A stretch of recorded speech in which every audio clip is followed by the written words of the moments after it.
I'm Keisha, and I'm not waiting for tomorrow. I'm growing where I'm planted. Alright, y'all, just giving an update on those mulberry air layers that I cut down in a couple videos ago. I'll try to remember to link it below. But as we can see, and as per usual, the leaves that are on the air layer when you first cut it off the tree, they die. They almost always die. Hardly ever do any of those leaves survive, which is why I always cut them back anyway. We're exactly 7 days from when this was cut off the tree, the mother tree. I'm not worried yet. It's still very obviously alive, even though the leaves don't look good. And see, like this one, dead leaves. Not worried yet. And then if you look a little closer, you can actually see, yeah, you can, new growth on the tips. Let's see. Will it focus? Oh, there it is. Look at that. And down here too. New growth. So we've got life. Oh, there's more. So this tree is very much alive. This one, same sort of situation. Looks pretty terrible. The leaves look terrible. But then look at that. That. We back. Oh wait, there's another one. There we go. Right there. It's a new leaf coming out. And this is a dwarf ever-bearing rootstock. And I grafted 2 Pakistani mulberry branches onto this. And you can see the rootstock is very clearly alive. Now I'm gonna pinch these off because I don't want this dwarf ever-bearing mulberry growing down here. I want it putting all of its energy into healing up this wound where I grafted and joining these two. This one looks surprisingly good, like the leaves haven't died. Another dwarf ever-bearing air layer. I'm assuming it's dwarf ever-bearing. Oh, actually it's an Illinois mulberry. Illinois ever-bearing mulberry. Looking great. No new growth yet, but, oh wait, there's a little tip. There we go, right there, a green tip. Nice. So that's a winner.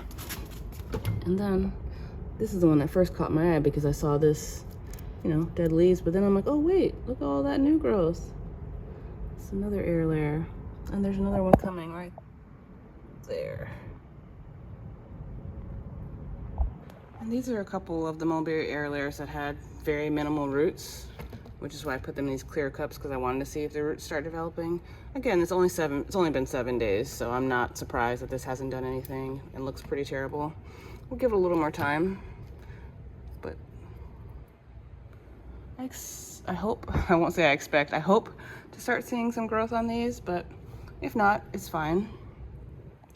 And these I took, because I pruned so much off of the mulberries that same day, I took some cuttings. These are dwarf ever-bearing mulberry cuttings that I'm going to graft white Pakistani mulberry onto.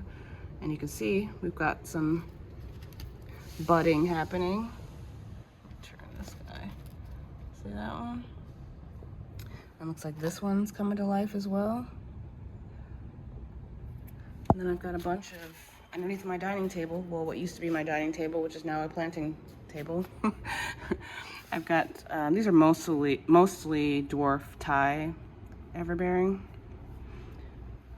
And so cuttings don't need sun, so this is a perfect under tables and chairs and whatever. It's a great place to root them, especially if you're living in a small space like me, 1,100 square foot loft.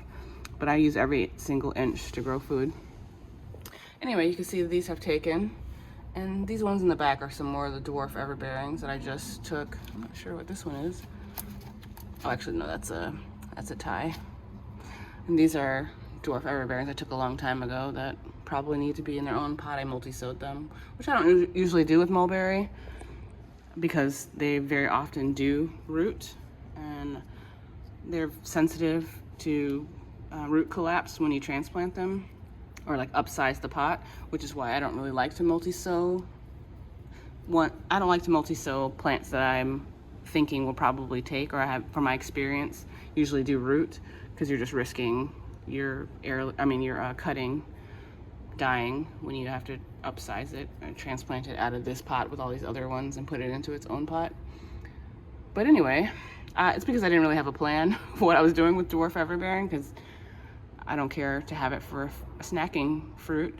It's too small. The fruits are too small. They're delicious, but they're too small. But I decided I need to get my reps up on grafting. So for this summer, I'm rooting a bunch of dwarf everbearing mulberries, and I'm going to use them to just keep practicing grafting. That's how I got good at air layering and rooting cuttings, is just practicing. And the best thing you can do is obviously practice for free to not have to spend a lot of money to get practice. These other things are just all miscellaneous cuttings that I always just put my cuttings wherever. And then I've got a variegated pink lemon air layer, 2 of them that I cut off. I can't remember how old they are, but they're not that old, a couple weeks maybe, but they haven't shown any signs of life, but they're also not dead. There's still a chance, so just keep waiting. Same with these Calamandan or Philippine lime air layers. I took down 2 of them, also no signs of life. They're also not dead, so I'm not yet worried. I already lost 2 Calamandan air layers that I took down. They immediately turned completely brown, just like this one, these sticks. I don't mind, I'm not worried if a couple branches are dead, but the other 2 that I tossed already, composted, the whole thing, the whole tree was brown. It's dead. It has no cambium, but these are alive. It's not dead. And still got some, actually, I don't know if those are new or not, but anyway, there's still hope for these 2 Calamandan air layers, so we'll keep waiting. Checking in on day 14 since I cut these air layers, mulberry air layers off the tree, and we've got a good amount of new growth here. Look at that one. Oh, if we look closely, you can see it's got fruit developing. Amazing. We're gonna pull these off though, because I don't want this making fruit. I want it making roots. But that's the beauty of air layers and even cuttings. The plant material thinks it's as old as the tree that you took it off of. So it's ready to fruit. This air layer knows it's fruiting season, so it's ready to make fruit. Oh, this one too. Look at this guy. This is another air layer. It's also got fruit on it. Whoop. We're gonna pinch those off. Oh wow, there's more up here. So I could be making a little bit of fruit off this one stick of an air layer, but we're not gonna be short-sighted when we're aiming for strong roots.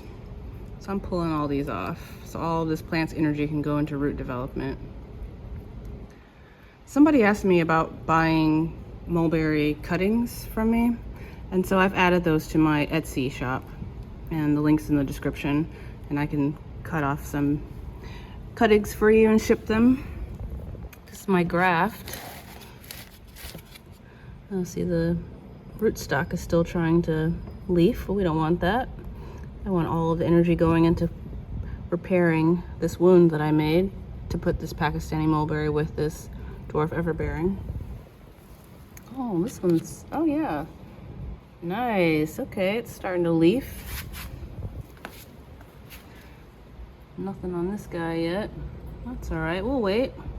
I cleaned up over here because I've got a bunch of cuttings that I'm gonna take this week at the farm, so I needed more space. So I left the empty cups. Well, I pulled the cuttings that didn't root, and I'm just leaving them full of soil already, so I can just plant my new cuttings when I get back. But these dwarf everbearing mulberries cuttings have already started leafing. Nothing on this guy, but these 2 both have leaves on them coming out. Starting to anyway, right there and down here. These are those struggly air layers that I cut off that didn't have much roots. I'm basically treating these like cuttings at this point. And I scraped off a little bit more of the cambium and put more ground turmeric before I planted them. So we'll see if these will survive. They're certainly not dead, I mean, we can know that by scraping the cambium. Oh yeah, see? It's nice and bright green, so you know this plant's still alive. So we'll give it some more time. These are some Thai dwarf everbearing cuttings that I've rooted. I've just moved them out from under here, under the table, and into a little more light. They'll get a little light from the window and from my grow lights. Just start getting them acclimated to getting more light. And oh yeah, nice roots. Eventually I'll put these, I'll pot these into a 1 gallon. I'll give them a little more time. They're looking real good.